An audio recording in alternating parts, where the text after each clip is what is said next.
Students, today we will discuss interior point and neighborhood of a point. Let A be a subset of a metric space Xg, then a point A belonging to capital A is called interior point of A if there exists a real number R positive such that SRA is contained in A. Means एक sphere होगा जिसका centre ए के ऊपर है, radius कोई भी positive number are है और वो स्फीयर इस कैपिटल ए में कंटेन्ड होना चाहिए. उस केस में हम इस कैपिटल ए को कहेंगे neighbourhood of small A and this small A is called the interior point of capital A. In this case A is called the neighbourhood of point A. For example let x is equal to -4 contained in R और A point हमने ले लिया 2. उस case में हम discuss कर रहे हैं S21 means sphere with centre at 2 radius 1 in real line. तो क्या बनेगा 2 - 1 2 + 1 open interval means 1 3 and this is clearly contained in -4 4 as shown in the figure. We discuss next example. Let A is equal to 5/2 and x is equal to -3 3 contained in R. Sphere निकाल रहे हैं S 5/2 1/2. तो ये sphere क्या आएगा 5/2 - 1/2 5/2 + 1/2 means 2 3 open interval and this is contained in -3 3. So it means 2 is an interior point of -3 3. Next we discuss 1 is not an interior point of closed interval 1 2. कैसे? मान लो हम एक ओपन स्फीयर निकाल रहे हैं जिसका सेंटर 1 पे है और रेडियस कोई भी r है, तो वो क्या आएगा 1 - r 1 + r. This is not contained in 1 2. क्यों? क्योंकि यहाँ पे तो 1 के लेफ्ट के भी पॉइंट है लेकिन यहाँ पे 1 के लेफ्ट का कोई भी पॉइंट नहीं है, तो ये इसके अंदर कंटेन्ड नहीं है. इट मींस 1 जो है वो इंटीरियर पॉइंट नहीं है क्लोज इंटरवल 1 2 का. अब डिस्कस करते हैं हम डिस्क्रीट मीट्रिक स्पेस में कोई भी पॉइंट की नेबरहुड.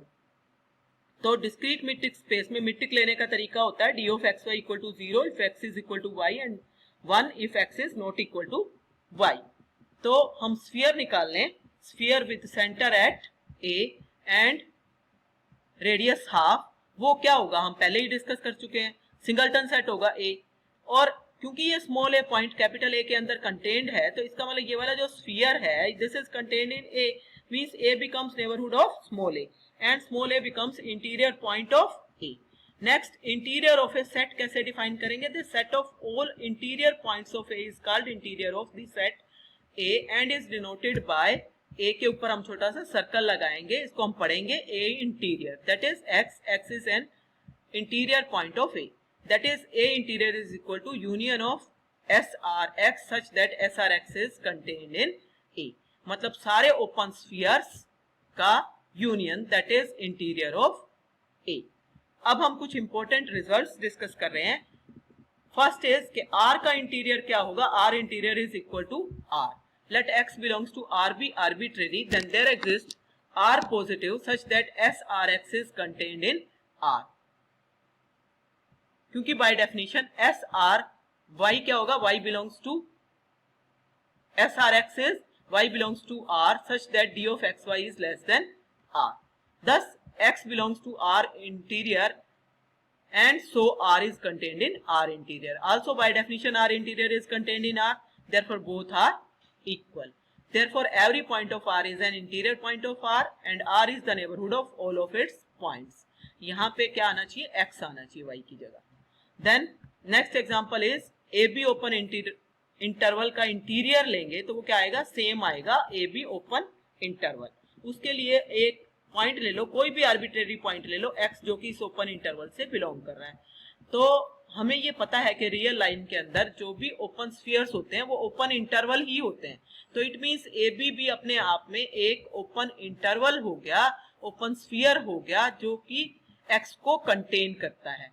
तो इट मींस ये खुद में एक स्फीयर हो गया जो कि x को कंटेन करता है और ये खुद के अंदर कंटेन्ड है. It means A B neighbourhood बन गया स्मॉल x की and therefore A B is a neighbourhood of all of its points so its interior is equal to itself. अगर हम क्लोज इंटरवल का इंटीरियर निकाल रहे हैं तो क्या होगा? क्लोज इंटरवल के केस में क्योंकि ए बी का हर एक पॉइंट इसका इंटीरियर पॉइंट है तो ए बी इंटीरियर तो ए बी के इक्वल हो गया. अब हम कंसिडर कर रहे हैं and points A and B. तो अगर हम ए को डिस्कस करें तो ए की कोई भी नेबरहुड किस तरह की होगी? ये वाला इंटरवल होगा a minus R a plus R for any R positive. लेकिन ये ए बी के अंदर कंटेन नहीं हो सकता क्योंकि यहाँ पे a के लेफ्ट के भी पॉइंट्स हैं और यहाँ पे नहीं है। तो इट मीन्स a जो है वो इंटीरियर पॉइंट नहीं बन सकता क्लोज इंटरवल ए बी का। सिमिलरली b माइनस आर और b प्लस आर ये क्या है, ये स्फीयर बनेगा आपका b पे सेंटर वाला विद रेडियस आर, वो भी ए बी के अंदर कंटेन्ड नहीं है क्योंकि यहाँ पे b के राइट के पॉइंट्स हैं, लेकिन यहाँ पे b के राइट का कोई भी पॉइंट नहीं है। It means b is also not an interior point of A B. Therefore A B close interval का इंटीरियर क्या बनेगा, ए बी ओपन इंटरवल। तो इट मीन्स आपके पास एक्चुअली क्या आ गया कि अगर ए बी क्लोज सेट हो तो भी इंटीरियर वही है, सेमी क्लोज्ड हो तो भी इंटीरियर वही है, और ओपन हो तो भी इंटीरियर वही है, ओपन इंटरवल ए बी। अब n interior is 5 where n क्या है, n is the set of natural numbers, जो कि इस तरह से हम डिफाइन करते हैं। तो हम ये प्रूव करें कि इसमें कोई भी पॉइंट इसका इंटीरियर पॉइंट नहीं है। मान लो x कोई भी आर्बिट्रेरी नेचुरल नंबर है, तो उस केस में अगर मैंने एप्सिलॉन पॉजिटिव ले लिया तो ये स्फीयर क्या बना, x minus epsilon x plus epsilon. लेकिन ये n के अंदर कंटेन नहीं हो सकता क्योंकि ये क्या है, इंटरवल है। इंटरवल है तो इसके मतलब ये है कि x माइनस एप्सिलॉन से लेके x प्लस एप्सिलॉन तक सारे पॉइंट इसके अंदर हैं, लेकिन इसके अंदर n के अंदर तो गैप्स हैं। 1 के बाद सीधा 2 आ रहा है, 2 के बाद सीधा 3 आ रहा है। तो इट मीन्स क्या हुआ कि n का कोई भी पॉइंट इंटीरियर पॉइंट नहीं बन सकता, and so n interior is equal to 5। Similarly z का इंटीरियर भी 5 होगा, जहां पे z की वैल्यू ये है, then q interior is also 5 means empty set होगा, और I interior means set of irrationals that is also 5।